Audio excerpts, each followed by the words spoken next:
Nuestro invitado de hoy tiene 61 años de edad. Tiene dos profesiones.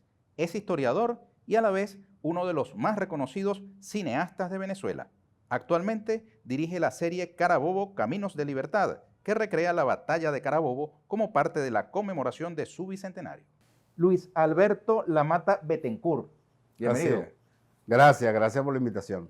Oye, Luis Alberto, imagino que a ti, como creador, te pasará lo que yo llamo un trance creativo.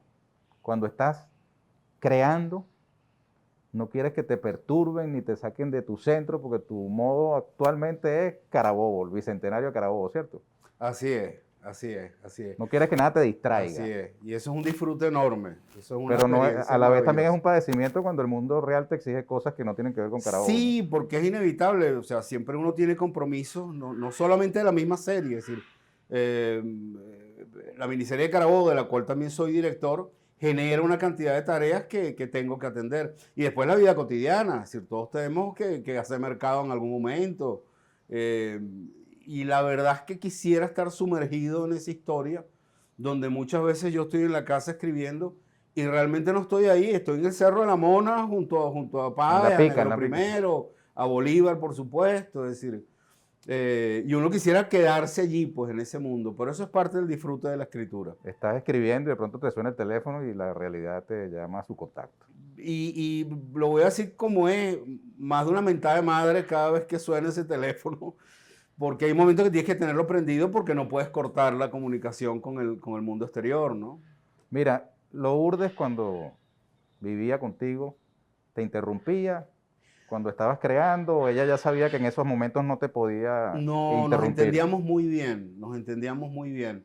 Ambos respetábamos mucho el espacio privado del otro, ¿no? Y al contrario, cuando ella sabía que estaba en un proyecto que me interesaba mucho, qué sé yo, la época cuando escribimos Desnudo con Naranja, por ejemplo, ella sabía crearme ese espacio maravilloso, esa burbuja que me protegía. Hoy en día me hace mucha falta, ella de muchas maneras, pero entre otras, en estos días, me ha hecho mucha falta también esa burbuja de protección, de espacio rico, donde ella sabía que podía poner la música que quisiera, el volumen que quisiera, porque todo estaba en función de la escritura. No todo el mundo lo comprende, Luis Alberto. Hay quienes piensan, bueno, ese señor se volvió loco, lo que está es monotemático y psiquiátricamente pegado con un tema. Me imagino que lo mismo le pasará a los pintores, a los poetas, a los coreógrafos, que su mente está absorta en un tema determinado, ¿no? Pero yo siento que parte de lo emocionante de la creación es precisamente crear universos distintos al universo que te rodea sin perderte de la realidad, pues, sin alejarte de lo que es el mundo real, ¿no? O sea, yo creo que yo nunca pierdo ese cable a tierra, ¿no? Y trato de mantenerlo vivo. Me ayuda mucho el hecho también de ser director, de no solamente tratar de aventurarme en la escritura, que disfruto mucho, pero que no puedo hacer, digamos, todo el tiempo como yo quisiera. Pero la dirección te obliga a estar en la realidad. La dirección es siempre un baño de realidad.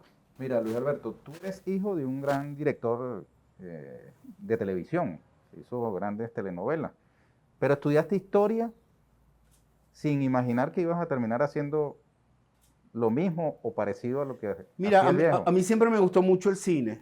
Mi padre me decía él, oye, yo sé que a ti te gusta el cine, la televisión y también la historia. Y es algo que heredé de él, pues él era un amante de la historia y sobre todo de la historia de Venezuela. Vino de España huyendo del franquismo, ¿no? Él vino de España huyendo del franquismo, hubo un paso por Buenos Aires, llegó a Venezuela con la intención de hacer cine, empezó a hacer televisión, como dices tú, sobre todo en los 70, los 80 y los 60. Hizo grandes telenovelas que aquellos que tienen una cédula parecida a la mía recuerdan. Lo cierto es que él me decía, Luis Alberto, si tú quieres yo te ayudo a estudiar cine.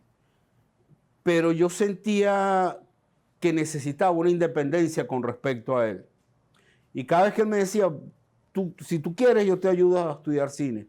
Y hasta en algún momento me ofreció, Luis Alberto, mira, hacemos el sacrificio y te mandamos a París a estudiar al IDEC, que es una escuela muy prestigiosa. Y yo recuerdo haberle dicho, no, papá, yo quiero estudiar historia, porque era una manera de poner una frontera de trazarte tu propio camino. Independiente. Y yo le decía, no, yo quiero estudiar historia, y yo quiero estudiar historia en la central. Y él mismo me decía, pero tú me vas a cambiar el IDEC de París por la Universidad Central. Y yo decía, sí, papá. Y no me arrepiento. Y no me arrepiento. Eso fue una etapa muy, muy hermosa y muy importante en mi vida. Lo cierto es que al final tenía razón el viejo. Salí de la escuela, por supuesto he dado clases de historia, mi cine tiene mucho que ver con la historia, pero poco a poco me fui metiendo en el cine, el cine derivó en la televisión, que es un oficio que yo respeto mucho, me gusta hacer televisión, y ya ahí, bueno, el viejo tenía razón. Mira, te voy a pedir que te quites el tapabocas.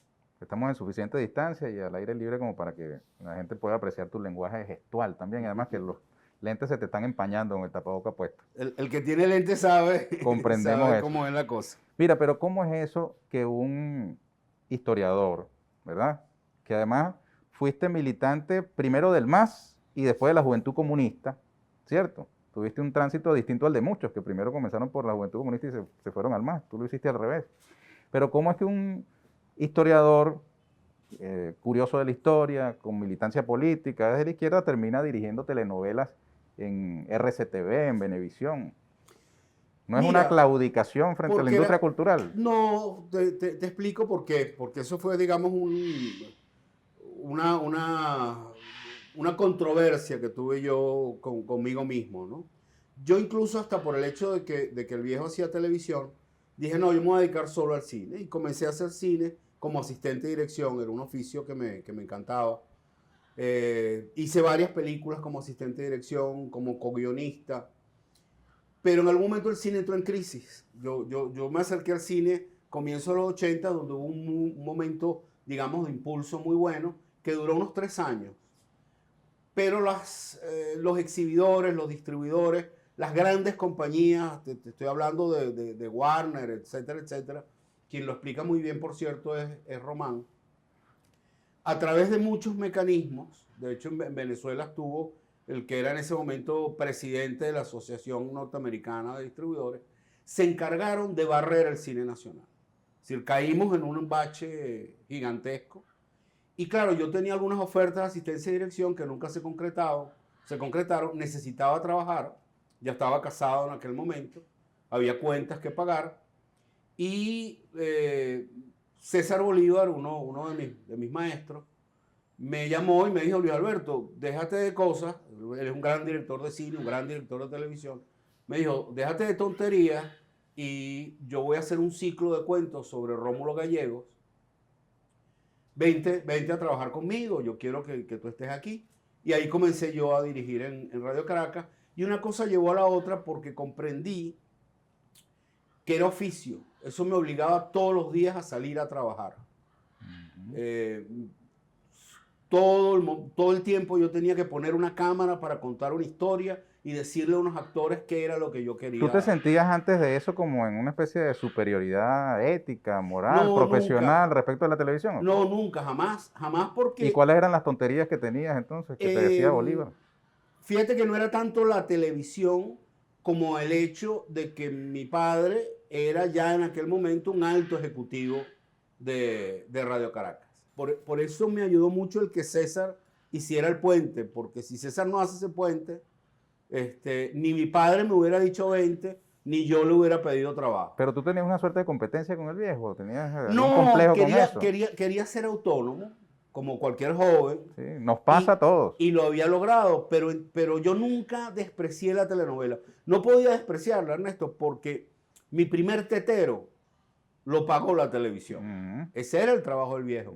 Yo lo vi trabajar muy duro en una época donde papá hacía no solamente telenovelas, cuando la televisión era en vivo, sino que en la mañana hacía radio. O sea, un hombre que trabajaba 16 horas al día para que las cuentas llegaran a donde querían llegar. Mira, y lo comunista te vino de tu mamá. No, es al revés, lo comunista yo creo que me vino solo. Sí sentía un gran respeto por mis abuelos maternos, Ujú. ambos comunistas. Ambos habían tenido que emigrar de la guerra española. Mi abuelo había estado preso. De hecho, mis dos abuelos estuvieron presos. A pesar de que uno era monárquico y el otro era republicano, pero el monárquico era masón y también lo agarró el franquismo. O sea que los dos abuelos vivieron cárcel.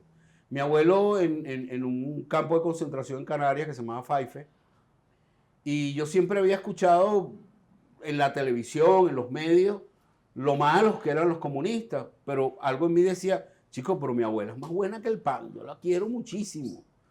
Y eso cuando era muy pequeñito, ya cuando hubo oportunidad de hablar de política, sí, de alguna manera eso influyó, ¿no? Mira, ¿y eso ha influido en tu filmografía? Mira, mi condición de comunista cuando era joven es algo que siempre ha permanecido en mí de alguna u otra manera y que agradezco muchísimo. Fue una experiencia muy importante. Yo quiero creer que esos valores están ahí en mis películas, que mi manera de ver el mundo sigue siendo la de alguien que aspira a una justicia social y a una democracia profunda y verdadera. Yo quiero creer que es así, no lo sé, o sea, todos cambiamos con el tiempo, eso es inevitable y necesario, pero el corazón de esos valores comunistas siempre me han acompañado. Tú dices que tu viejo tenía razón cuando te invitaba a estudiar en París cine. No, no, tenía razón en que yo iba a terminar En su en este pronóstico. oficio. Ok. Pero fíjate, estudiaste historia en la Universidad Central de Venezuela, eres un historiador. Y esa condición se refleja en la filmografía de Luis Alberto Lamata. Tienes varias producciones justamente, digamos, enfocadas en la revisión de nuestra historia, en la recreación de nuestra historia, desde la ficción, por cierto, no por el documental. ¿Nunca te atrajo el documental? Sí, sí, de hecho yo tengo algunos documentales que aprecio mucho. Me toca hacer un largometraje sobre Andrés Galarraga y el béisbol, que es algo que amo mucho. Pero digamos que la vida me ha ido llevando hacia la ficción. Disfruto mucho el trabajar con actores. Eh, siempre, digamos, en mi casa era un mundo también de actores y actrices. La hermana de mi padre, María Luisa Lamata, en su momento fue una actriz muy reconocida. Y entonces para mí era muy común ya desde pequeño ir al teatro, primero al teatro infantil, pero muy jovencito también a ver teatro adulto. Entonces, Fíjate que en el campo de la literatura, por ejemplo, Herrera Luque es un maestro en la historia novelada, ¿no? Y digamos, su producción literaria es vasta y todo el mundo entiende que es ficción desde la historia o la historia desde la ficción. Pero en el caso tuyo, que eres historiador de profesión, ¿no te genera también un conflicto eso de crear, inventar cosas con base no, en la historia que para un historiador es sagrada? Que tiene que no, tener pie de página, fuente siempre tuve documentada, ¿no? un pie en uno y otro lado, ¿no? Leí a Herrera Luque muy joven, por cierto, y me acerqué a la historia novelada o a la ficción con respecto a la historia muy cerca. Y la ficción tiene con la historia una ventaja muy particular, y es que la ficción, cuando es seria, puede hacer unas especulaciones que no puede hacer el ensayista, que es un trabajo importantísimo. Yo tengo un enorme respeto por el académico en historia que tiene que apoyarse en fuentes y que tiene que acercarse a la verdad. Por ponerte un ejemplo, en Carabobo. En Carabobo sabemos que previo a la batalla, Morillo y Bolívar firman el Tratado de Regularización de la Guerra. Se cumplieron 200 años. Esa noche, como gesto de buena voluntad, Morillo y Bolívar duermen en la misma habitación, a puerta cerrada. Eso es verdad. Eso es verdad. Un académico en historia puede tal vez asomar algunas posibilidades, pero el que hace ficción, apoyándose en documentos y en experiencia y tal, tiene que inventarse qué se dijeron. Esa escena tiene que estar en la serie. ¿De qué hablaron Morillo y Bolívar solos en una habitación? Entonces la ficción con respecto a la historia, si es seria, puede ponerle luz a una cantidad de rincones oscuros que valen la pena. Y tiene que hacerlo además con respeto a la leyenda. La miniserie la estamos escribiendo con un equipo de escritores muy serio y nos hicimos la pregunta de, por ejemplo, es muy probable que la muerte de Negro Primero, como la narra Eduardo Blanco, En Venezuela Heroica sea leyenda, a pesar de que Eduardo Blanco escuchó el cuento de la batalla de los labios de Páez en una visita al campo. Pero Páez en su autobiografía habla de Negro Primero con enorme admiración, pero no cuenta la muerte igual. Pero eso es una leyenda que está en el corazón de los venezolanos. Entonces nosotros como guionistas nos preguntamos, ¿qué hacemos? ¿Nos vamos por el libro o nos vamos por la leyenda? Y en este caso nos vamos por la leyenda y yo creo que es válido, porque una película es una película.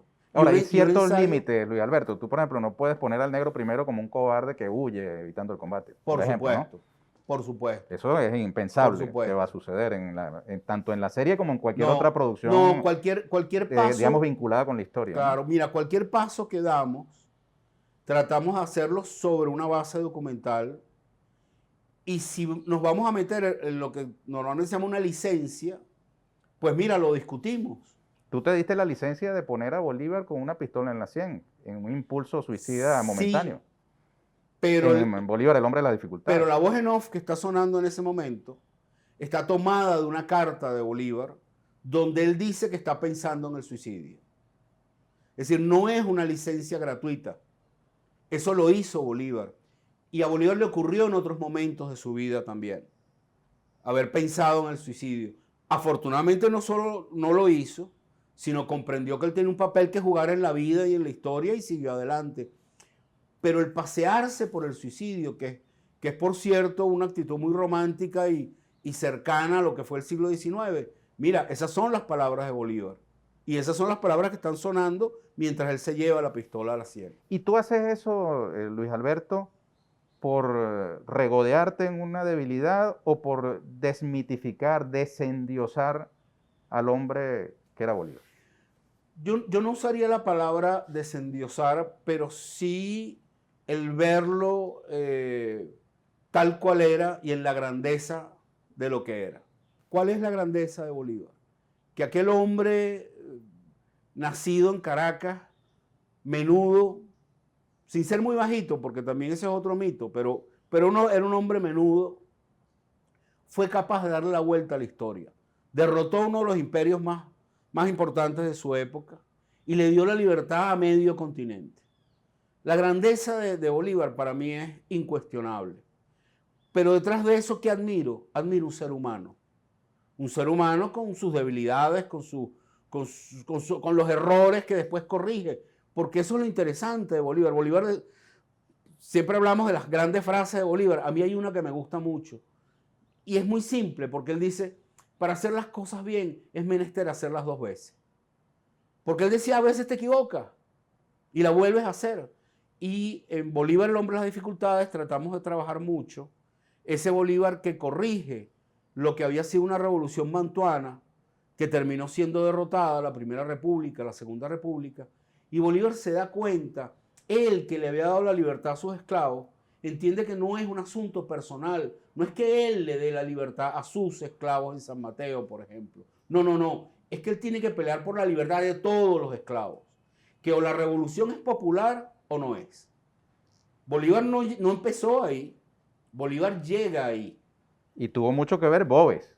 Claro. En esta conclusión, ¿no? Claro. Que es otro personaje por el que tú te has paseado en el cine, ¿no? Sí, porque Boves es el que logra galvanizar todo un descontento y toda una circunstancia de lucha de clases que los independentistas no habían resuelto. Ellos se habían quedado de alguna manera en un coto ilustrado, interesante, pero muy clasista, que no propiciaba ningún cambio real para los pardos y los esclavos. Mira, sobre la serie Carabobo, Caminos de Libertad, vamos a hablar más adelante.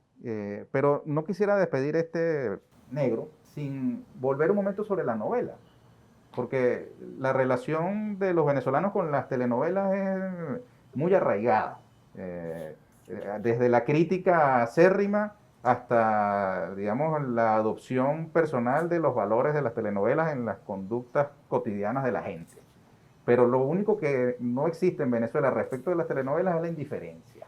¿Cómo ves tú ese género? Hoy día prácticamente no se hacen telenovelas en Venezuela. Mira, sigue siendo un terreno donde tú, digamos, quieres participar. la televisión ha cambiado mucho, porque lo que llamamos hoy televisión no es lo que era antes. Cuando yo tuve la oportunidad de trabajar en telenovelas que fueron muy populares, es decir, Señora, Topacio, Cristal, y ahí se me va nuevamente cayendo la cédula, pero estamos hablando de un país donde habían 3 canales.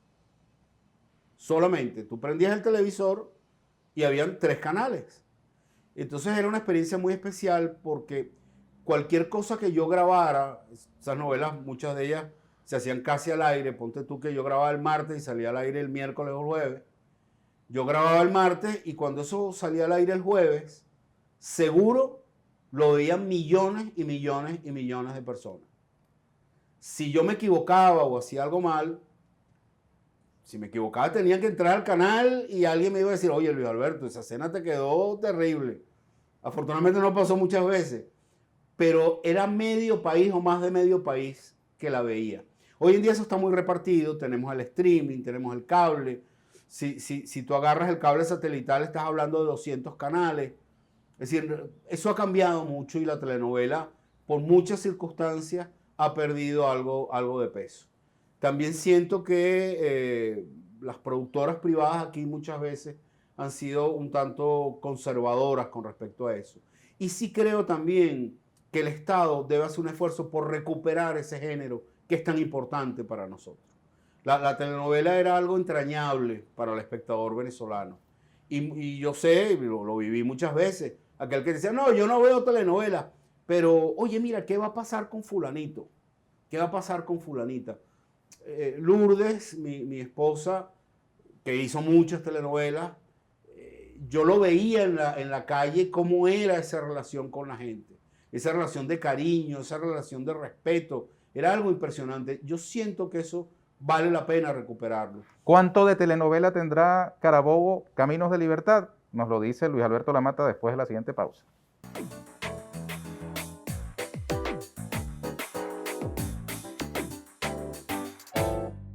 Luis Alberto Lamata Bettencourt, no Betancourt, Bettencourt, de las Islas Canarias, ese apellido, ¿no? Ese apellido es muy canario, además.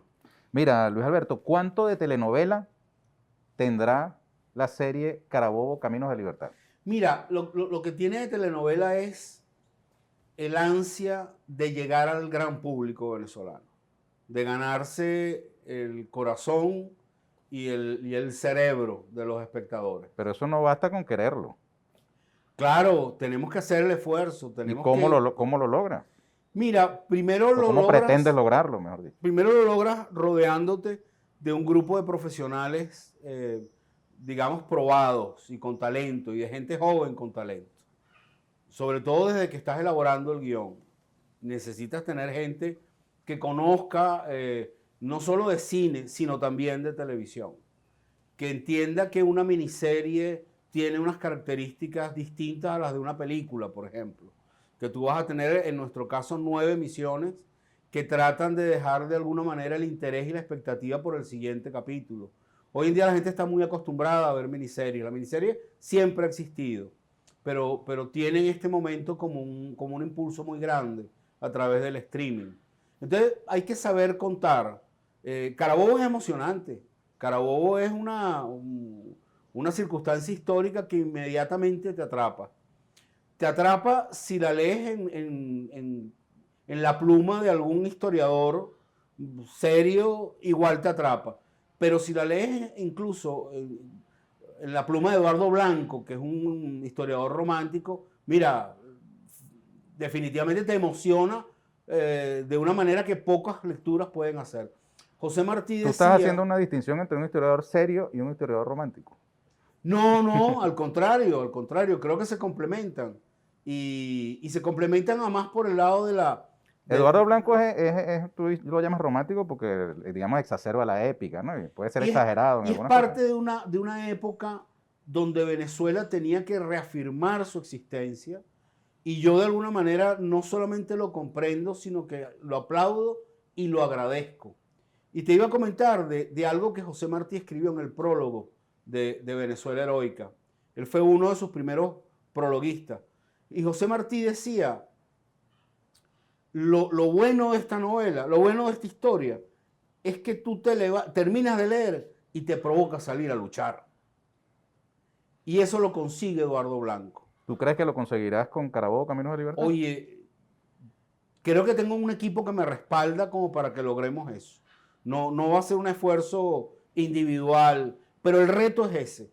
El reto es que Carabobo de verdad llegue a ese gran público, que ese gran público la quiera, la aprecia y entienda a su vez que hay una cantidad de Carabobos que siguen a lo largo de nuestra historia y que nos vienen por delante en la vida colectiva y hasta en la vida individual, y que tenemos que estar a la altura de ese Carabobo. Estando allí en Carabobo, me sorprendió que uno de los historiadores militares, que se saben de arriba hacia abajo los hechos de armas, qué pasó en qué lugar, es muy emocionante estar ahí y escuchar eso, pero me decían que los hechos fundamentales transcurrieron en media hora. Sí. ¿Cómo hacer entonces que media hora se transforme en 9 capítulos? Primero porque media hora fue el combate fundamental, entre 30 y 40 minutos, que fue ganar el Cerro de la Mona. Pero después de otra cantidad de actividades, es decir, esa tropa se levantó a las 4 de la mañana y marchó cerca de Taguanes hasta el campo de Carabobo. Ellos el día anterior habían tenido una revista en Taguanes. Es la primera vez que Bolívar puede ver su ejército desplegado y uniformado. Es decir, Carabobo es probablemente una de las batallas, no solo más duras, sino más elegantes de la historia de nuestra independencia.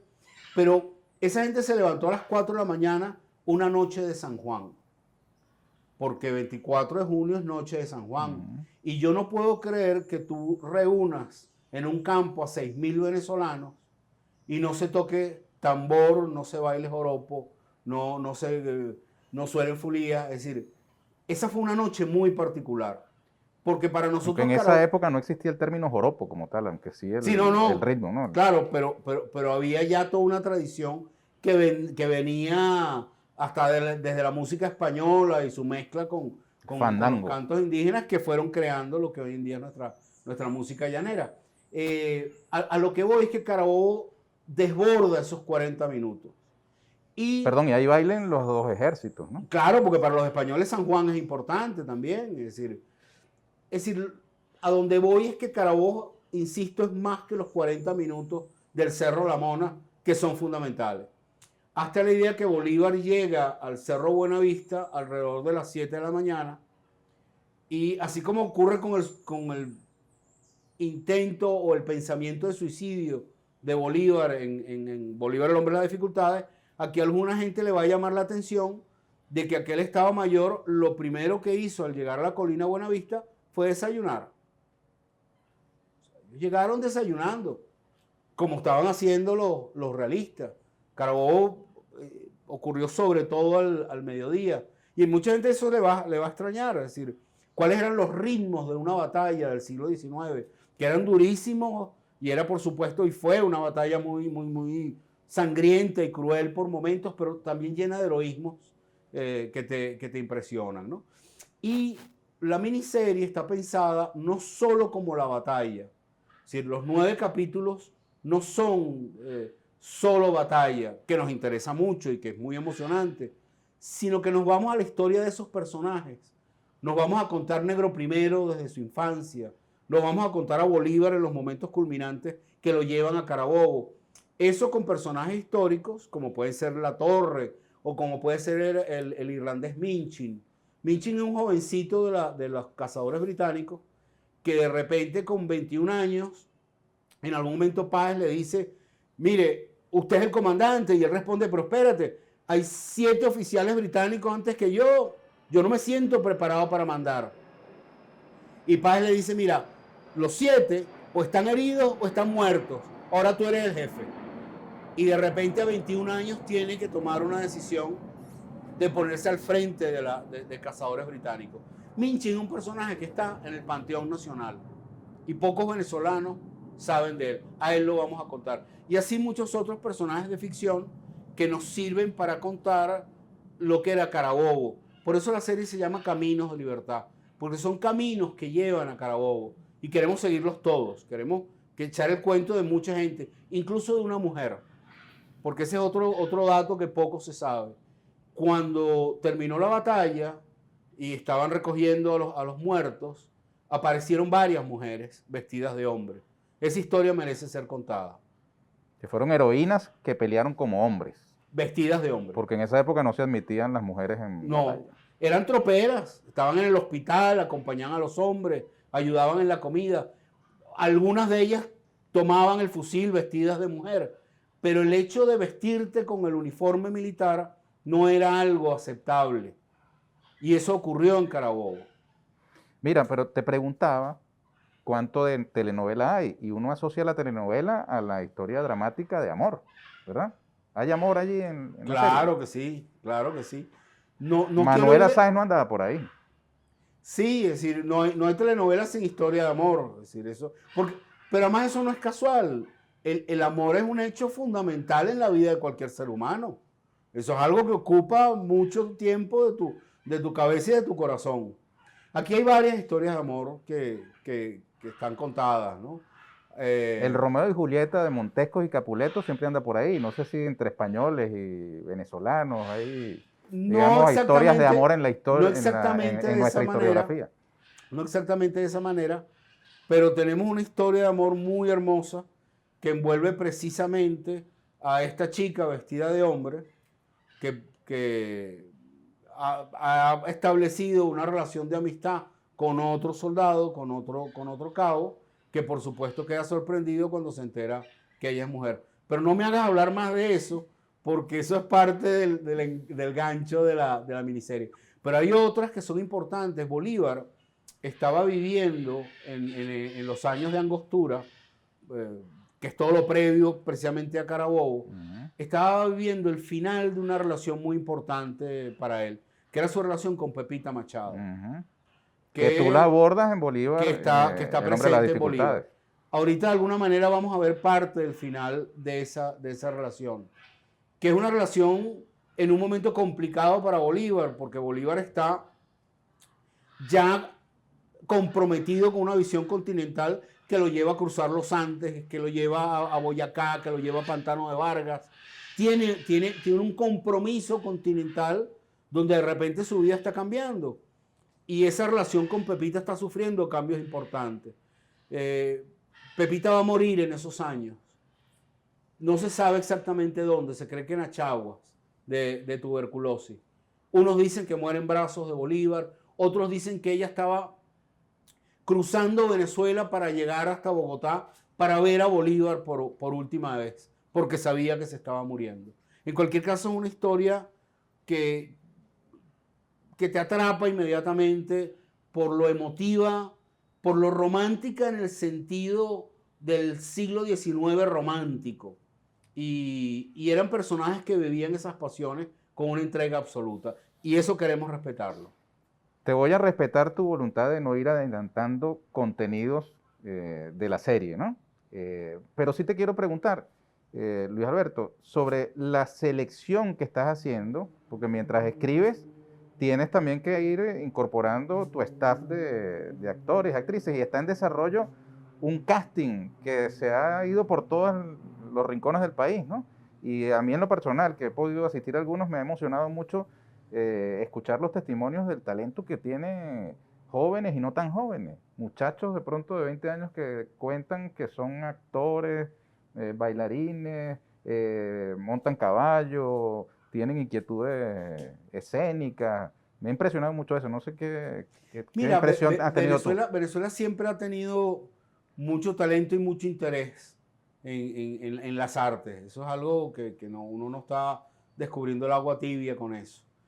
Y tal vez este casting lo que permite es galvanizarnos después de un proceso muy difícil como ha sido este que estamos todavía viviendo de la pandemia. Entonces, la respuesta ha sido enorme. O sea, estamos cerca de 2.000 personas que se han acercado a nosotros, que quieren trabajar en la película y que te dicen además con sinceridad qué saben hacer y qué no saben hacer y qué estarían dispuestos a aprender a hacer para ser parte del proyecto de la miniserie de Carabobo. Y no te hablo solo de Caracas, sino que también hemos ido ya a Barlovento, vamos a Valencia, vamos a Maracay, iremos a Oriente, iremos a Maracaibo. Porque lo que queremos es que la serie represente, igual que la batalla de Carabobo, porque aquel ejército, Ernesto, de Carabobo, ese que se desplegó en Tahuanes, tenía gente de toda Venezuela. Ahí estaban los andinos, ahí estaban los llaneros, ahí estaba la gente de Oriente. Y la serie debería ser un poco un espejo precisamente de esa diversidad nuestra. Tú dices que no se descubre el agua tibia con eso, pero el relato que hay sobre nuestro país no es muy consistente con ese fenómeno de gente joven y no tan joven, con talento, dispuesta a participar, con un ánimo positivo, más allá de las consideraciones políticas, ¿no? Para mí una de las cosas interesantes de la historia y del pasado es que el pasado no ha pasado. El pasado tarda mucho en pasar. 200 años en historia son muy poquitos. Y yo siento que como venezolanos vale la pena regresar a mirar a Carabobo para volver esa mirada nuevamente hacia el futuro. Es decir, el pasado tiene sentido cuando tú lo relacionas con lo que estás viviendo. Y si tú logras que ese Carabobo, 200 años atrás, sea relevante para nuestros jóvenes, sea relevante para los venezolanos en general, yo creo que habremos logrado algo muy importante. Mira, ¿cómo haces tú para escoger los personajes? ¿Quién interpreta a quién? Por ejemplo, escogiste a Roque Valero para ser Bolívar en Bolívar, el hombre de las dificultades. Ahora tienes que hacer una misma selección. ¿Quién será Bolívar? ¿Qué características debe tener Páez, el negro primero, el cabo Capote, que es mujer? Lo primero es el talento. O sea, tú tratas de buscar al mejor actor, la mejor actriz posible para el papel que va a representar. En segundo lugar, y es importante, pero en segundo lugar, tú estás buscando algún parecido físico con el personaje que va a interpretar. Insisto en lo del segundo lugar, porque siempre se trata de una representación. Tú no vas a encontrar a alguien que sea idéntico a Bolívar. Si encontraras a alguien idéntico a Bolívar y lo pones, pero no tiene talento actoral, se va a resentir. Tú tienes que estar claro que es una representación lo que estás haciendo, pero sí busco esa cercanía física. ¿Por qué? Porque es como un compromiso con el espectador. Cuando tú le dices, mira, me estoy inspirando, me estoy basando en hechos reales, él aspira a que tú le cuentes una historia lo más cercana posible a esa realidad, independientemente de que tú tengas que tomar licencias, ¿no? En el casting estamos buscando talento nuevo, gente nueva que pueda incorporarse en papeles importantes a la serie. Ese es el objetivo. Históricamente tú te has nutrido mucho de la gente del teatro para el cine, ¿no? Sí, sí. Yo por razones hasta de familia tengo un gran respeto por el oficio del actor. O sea, yo creo que quien le ha dedicado su vida a estudiar eso, a prepararse, a pulirse, merece un enorme respeto. Entonces siempre en mis películas vas a encontrar un poco esa mezcla de actores veteranos con gente nueva, porque siento que eso le da vigor a tu elenco.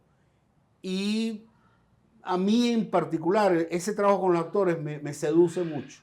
Es tal vez una de las cosas que más disfruto a la hora de afrontar una producción. Porque ese es uno de los oficios más difíciles que hay.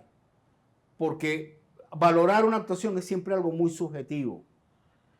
Y además tienes que ponerte en pantalla para que te vean cientos, miles, millones de personas y te juzguen. Eso no es sencillo. Y eso yo siento que siempre merece un respeto. Y lo que sí además, y yo hago mucho énfasis en eso, y en mis películas y en mi trabajo en televisión está presente, yo nunca voy a escoger un actor por alguna razón distinta que no sea la de su talento. Me refiero.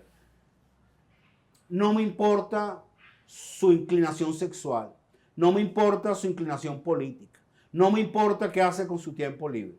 Si es profesional y tiene talento, eso es lo que yo quiero. Lo demás no me importa. Ni que fuera Lourdes Valera.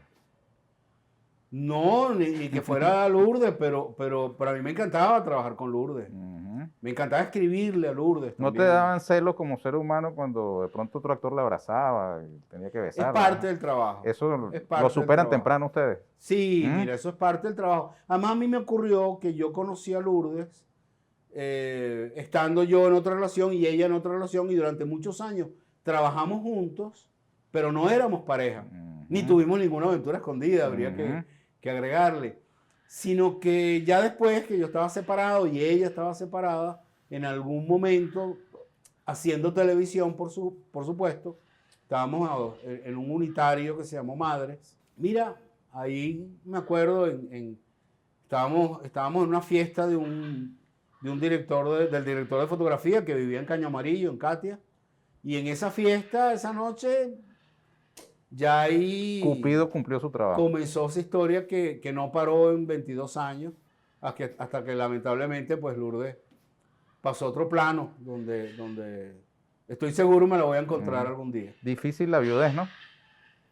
Sí, es compleja, sobre todo cuando tú tienes una pareja con la cual habías hecho una llave tan especial. Es decir, eh, mi relación con Lourdes en ese sentido era maravillosa. Y está presente todavía, ¿Y tu ¿sabes? actual pareja no se siente celosa retroactivamente? Mira, no, y trato de que no, además por una Ujú, cuestión de respeto, ¿me entiendes? ujú. Porque es una circunstancia nueva. Y es también alguien además muy colaborador y que entiende mucho, pero que por las circunstancias que estamos viviendo, ella es profesional de este medio también. Ella no está viviendo ahorita en Venezuela, está trabajando en Colombia. Y entonces la pandemia nos ha separado. Mira, tú decías que no es sencillo todo lo que vienes haciendo y lo que has de hacer, pero un factor que le quita sencillez a cualquier tarea hoy día en el mundo es que es la pandemia. Tú lo has mencionado. ¿Cómo va a ser ese rodaje en pandemia para que no sirva para la propagación del virus y que eso no afecte la calidad artística del resultado? Mira, tenemos que generar los protocolos más serios de seguridad y cumplirlos. En el mundo en este momento ya se está filmando. Desde hace tiempo se están nuevamente haciendo películas. Es decir, porque igual que nos ocurre en Venezuela, el mundo entero quiere ponerse a trabajar, necesita ponerse a trabajar. Entonces tenemos que mirar esas experiencias. Tenemos que saber cuáles han funcionado y cuáles no. Y seguir esos protocolos. Y una batalla es un gentío y tiene desafíos muy particulares por la cantidad de personas que están involucradas, ¿no? Claro, claro. Y tienes además que relacionarte físicamente. Es decir, tú no vas a hacer una escena por hablar de historias de amor, entre Negro Primero y Juana, que es otra historia de amor de la serie, y le vas a poner un tapaboca. O sea, no van a aparecer con tapaboca en Payara. Es decir, Habrá que hacerle las pruebas por supuesto, y hay que hacer todas las primero, pruebas, antes y después, y tomar todas durante. las medidas, tener la suficiente cantidad de alcohol para que sea permanente el que te esté limpiando las manos. Es decir, hay que establecer unas reglas de juego estrictas, porque vamos a manejar mucha gente. ¿Qué es lo que estamos haciendo en el casting, sabes? Cuando te hablo de 2.000 personas, estamos hablando de que el otro día en el Teatro Nacional tú salías y habían 600 personas, pero habían 600 personas conservando la distancia. Mm. Es decir, le daba una vuelta, usaban su tapaboca. Yo me senté a tener reuniones uno a uno con muchos de los que iban. Entrevisté por lo menos a 100 y pico de personas. El jefe de casting entrevistó a 200 más. Y siempre fue sentados con la distancia prudente. Yo conservaba el tapaboca. Tenía que pedirles que se quitaran el tapaboca, porque si yo quiero que trabajes conmigo como actor, tengo que verte la cara. Tengo que ver tus Voy expresiones. a decir algo cruel, Luis Alberto. Las lanzas larguísimas de los llaneros al menos permiten el distanciamiento físico, porque eso era como 3 metros de distancia, ¿no? Eran grandes. Eso sorprendió mucho a los españoles cuando llegaron a Venezuela, cómo estos llaneros eran capaces de manejar esas lanzas, que eran un tercio más largas que las que ellos traían de España. Pero no te creas, porque esos caballos entran en choque, hay infantería. La caballería fue muy importante en Carabobo, pero lo decisivo lo hizo la infantería. Lo decisivo fue tomar, como contábamos hace un momento, el Cerro de la Mona. Ese Cerro de la Mona fue fundamental y eso fue obra del Bravos de Apure, Infantería y del Cazadores Británicos. Por supuesto, la Caballería de Paz después fue importantísima, Plaza, Cedeño, grandes héroes además que dejaron su vida en Carabobo. Pero hay contacto, riesgo vamos a correr, esa es la verdad. Y es algo que tú pones en la balanza porque dices, bueno, a la pandemia tenemos que tenerle mucho respeto, tenemos que seguir los señalamientos, respetar los momentos en que haya confinamiento, pero respeto no puede ser miedo, respeto es otra cosa. Y yo sí creo que es importante tratar de recuperar una cotidianidad en medio de la pandemia. Y en el caso del cine y el audiovisual, es muy importante también que este momento quede registrado, ¿no? Tú estás haciendo una producción de carácter histórico, pero esto que estamos viviendo en la humanidad es inédito, al menos Sí. en las características actuales. Hubo otra pandemia hace 100 años, pero me imagino que los creadores tendrán que No, hacer yo me su imagino, interpretación cinematográfica del momento que claro, vivimos. es decir, eso es inevitable. Yo estoy seguro que en los próximos años vamos a ver grandes producciones y excelentes documentales que nos cuenten esto que estamos viviendo. Como ocurre siempre en la historia, hay una enorme cantidad de cosas que están pasando de las cuales no tenemos una idea y que irán saliendo a flote a medida que pase el tiempo. Oye, Luis Alberto, ¿te has dado cuenta de que ya hace 31 años de Jericó, tu ópera prima? No me lo recuerde porque me siento mayor. Me parece mentira. Me parece mentira que ya hayan pasado 31 años. Para mí es igual. Es como si hubiera sido ayer. ¿Te arrepientes de haber hecho o dejado de hacer algo en el cine o en la televisión? Ya venimos y me responde Luis Alberto Lamata Bettencourt.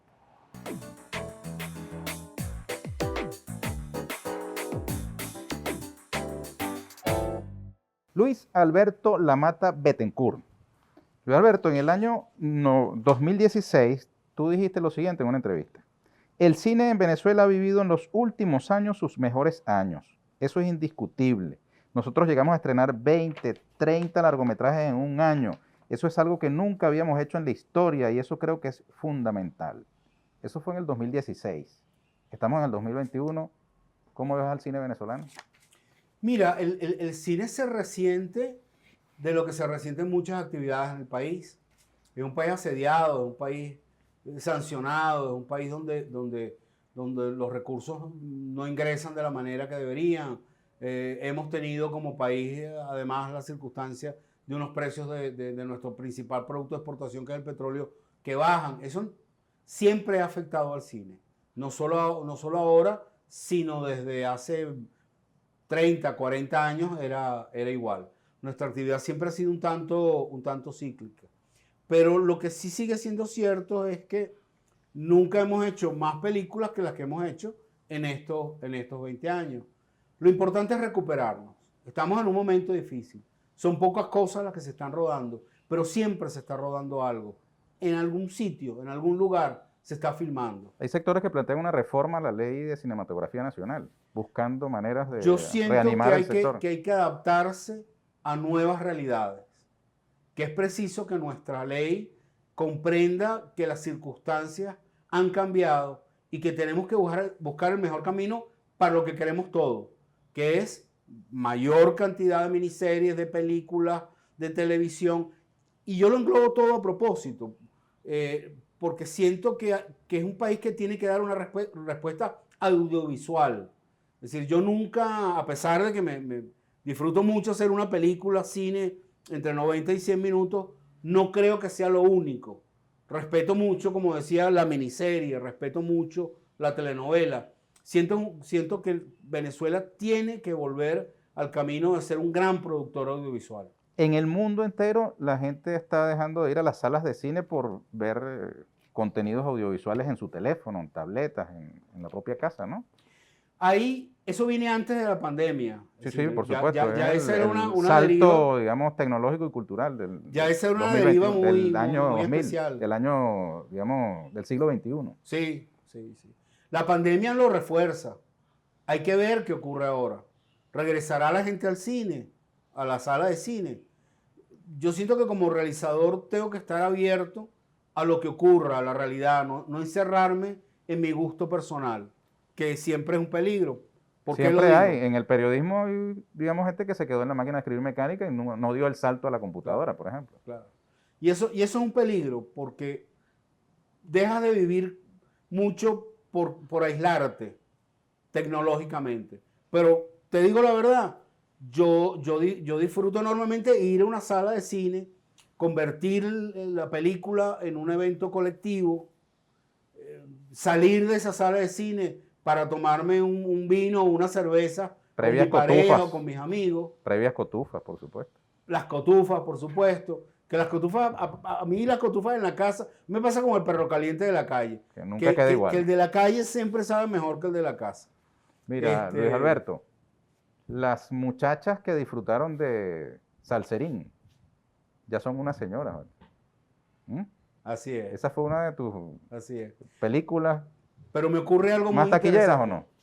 Esa es, de todas mis películas, la que tuvo la mayor asistencia de público. De hecho, ese Salserín y el que siguió después, Muchacho Solitario, son las películas nacionales con más público de la década de los 90. Esas señoras siguen suspirando por Servando y Florentino, ¿no? Pero fíjate lo que me ha ocurrido y es interesante. Y hace que valga la pena decir yo soy parte de esa película, porque mucha gente criticaba, decía, ¿por qué vas a hacer Salserín? Y yo simplemente decía, porque yo quiero hacer cine, me gusta, y me voy a poner la cachucha de una muchachita de 14 años para echar esta película lo mejor posible, echar este cuento lo mejor posible. Y yo creo que ese es el reto de un cineasta. Y la disfruté mucho esa película. Me decía que me pasa que de repente te encuentras en el medio alguna montadora, alguna productora, alguna directora que entra en relación profesional con ella y en algún momento me agarra y me dice, oye Luis Alberto, tú sabes que la primera película venezolana que yo vi fue Salserín. Y eso me produce a mí una emoción muy especial. Porque eso era lo que queríamos. Queríamos una película que llegara al público más amplio posible. Yo, incluso como espectador, me gusta todo el cine. Me puede gustar mucho una película comercial, de acción, una comedia romántica. Y una de Kurosawa. O me puede gustar, acabas de mencionar uno de los directores que más admiro y que más disfruto, como Kurosawa, al que vuelvo constantemente. Pues. Soy como esos chamitos que quieren que le cuenten el cuento de la Cenicienta una y otra vez. Bueno, yo vuelvo a Rashomon o vuelvo a Siete Samuráis constantemente. Sí. Mira, Luis Alberto, ¿alguna película que hayas querido hacer y no has podido, o alguna que hayas hecho que ahora te arrepientes? No, arrepentido nunca, nunca. ¿O que harías distinto? Nunca. He rechazado proyectos y no me arrepentí de rechazarlos. Y los que acepté no me arrepiento para nada de haberlos hecho. A mí me ha ocurrido con Salserín que de repente te invitan a un foro y entonces alguien está haciendo como el resumen de tu trabajo y omite Salserín, ¿no? Habla de Jericó. Sí, de hecho, en las cosas oficiales tuyas no aparece. Ocurre. Jericó, premio Goya, la otra, premio no sé qué, premio no sé cuánto. Y siempre yo a propósito lo hago completo. Mira, y Salserín. Salserín es tan hija mía como cualquiera de las otras películas. Y se los digo además. Y por cierto, Jericó fue muy exitoso incluso a nivel de público. Pero por cada espectador en cine que tuvo Jericó, Salserín tuvo 6. O sea, 6 veces más. Entonces, yo no puedo respetar a ese público. ¿Alguna vez te acusaron, Luis Alberto, de promover la piratería? Porque tú alguna vez dijiste públicamente que no te importaba o que más bien te agradaba que tus películas sean reproducidas y quemadas en los CD, distribuidas por todos los medios. Me ocurre todavía hoy. El mundo tiene que encontrar la manera de que se respeten los derechos de autor, pero no tiene sentido que una película se quede encerrada, yo decía antes en un armario porque eran películas físicamente encerrables en un armario, pero el hecho de que no te distribuyan a mí me parece terrible. Yo decía que lo único que yo aspiraba era que me piratearan bien. O sea, que respetaran la película. A veces el que ha visto una película pirata, a veces el encuadre hasta cambia y tal. O si ocurre en streaming, como sucedió con la pandemia, alguien me mandó una noticia cierta y comprobable de que una plataforma en el Cono Sur, Bolivia, Argentina y tal, estaba pasando una película mía, producida por la Villa del Cine, y la estaba pasando pirateada. Y ya va por los 2 millones de espectadores. En esa plataforma es la película más exitosa. Y obviamente se ve que con la pandemia se generó ahí una reacción en cadena muy hermosa. Y claro, yo escuchaba a alguien que decía, oye, ¿cómo es posible? Piratean eso. Alguien decía, hay que llamarlos y demandarlos. Yo mismo decía, oye, si me pagaran 1 centavo por cada uno de esos 2 millones, imagínate tú. Pero en el fondo hay una parte de mí, pudiera ser hasta vanidad, pero yo creo que esa vanidad es importante, de decir, están viendo la película. Porque para eso la hicimos. Eso quiere decir que cuando tú ruedas algo, tú no estás pensando, me voy a ganar un billete con esto, sino voy a dejar esto para la memoria. Yo la única diferencia que hice a lo largo de mi carrera, y que ya se ha desvanecido por las circunstancias, entre televisión y cine, es que yo me decía a mí mismo, mira, gana lo más que puedas haciendo televisión para que puedas correr el riesgo de hacer cine. Entonces eran como 2 extremos. Y eso me funcionó durante mucho tiempo. Es decir, yo me esmeraba en televisión en ser un profesional que se mereciera, digamos, un sueldo importante. Y no solo en Venezuela, me tocó trabajar en México haciendo telenovelas, me tocó trabajar en Perú haciendo telenovelas. Y la verdad es que cobré muy caro. Cobré caro, lo más caro que pude. ¿Y esos reales los invertiste en cine, en hacer Sí, cine? sí. Hay una historia que O sea, tú te involucra... sentías realizado, te sientes Sí, realizado es haciendo cine. sí. Cuando yo regreso de Perú, donde, como decía, tenía un muy buen contrato, había estado casi año y pico, yo le digo a Lourdes, quiero hacer una película independiente donde nosotros pongamos los recursos. Y Lulú, que estaba tan loca como yo, me dijo, sí, vamos a hacerla. Pero lo cierto es que en la casa hacía falta en ese momento un carro también. Y yo tenía como unos ahorros ahí, donde si yo hubiera querido, me compraba lo que es el sueño de muchos, es decir, voy a comprar una camioneta 4x4 de esas grandotas. Pero en algún momento yo le dije a Lourdes, le dije, Lulú, mira, o carro o película. Y cuando decimos o carro o película, película es el riesgo de que no recuperas 1 centavo. Y yo le dije, o carro o película. Lourdes dijo, película. Película. Al final nos fue tan bien haciendo El Enemigo, esa fue la película que salió de ese proceso, que nos pudimos comprar un carrito ahí 4 cilindros que está conmigo todavía. Ese fue el que me trajo hoy. Mira, Luis Alberto, te deben estar viendo jóvenes,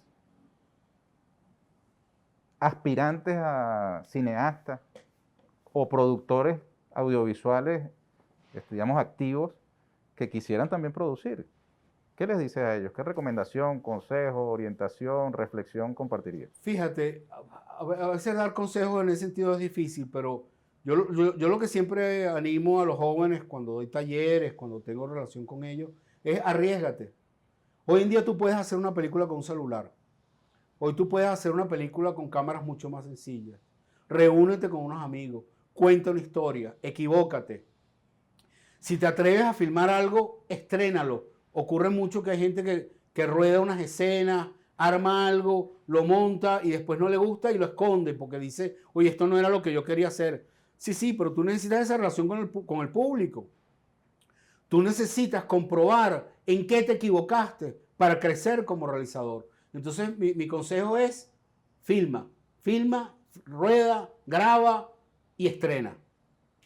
Ahora, ¿cómo ruedas y dónde estrenas en los tiempos que corren? Yo creo que, mira, hacer cine siempre fue difícil, Ernesto. Siempre. Antes y lo es ahora. Cambia el nombre y la dificultad tal vez. Cambia la circunstancia histórica. Pero si tú te pones a decirte a ti mismo, oye, pero no lo voy a poder hacer y es tan difícil.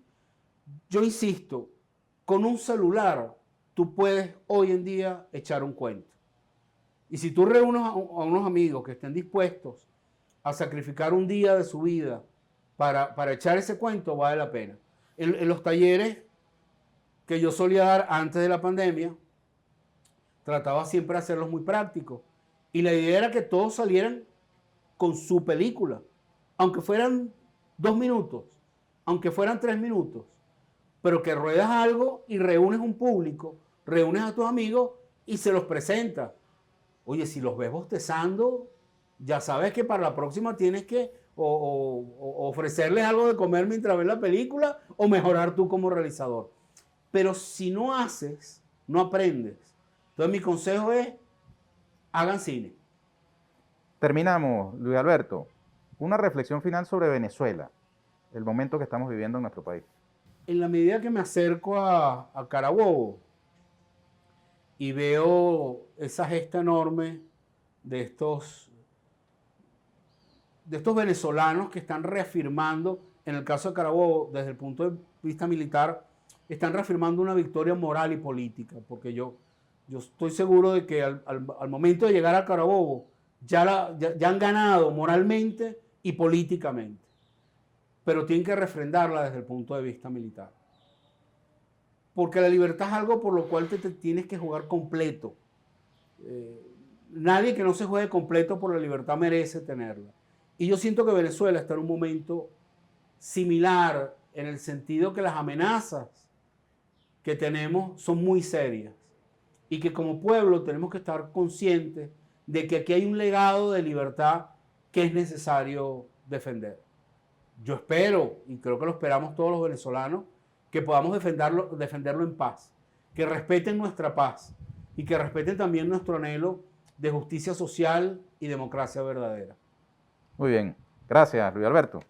Te pido que te coloques tu tapaboca para yo quitarme el mío.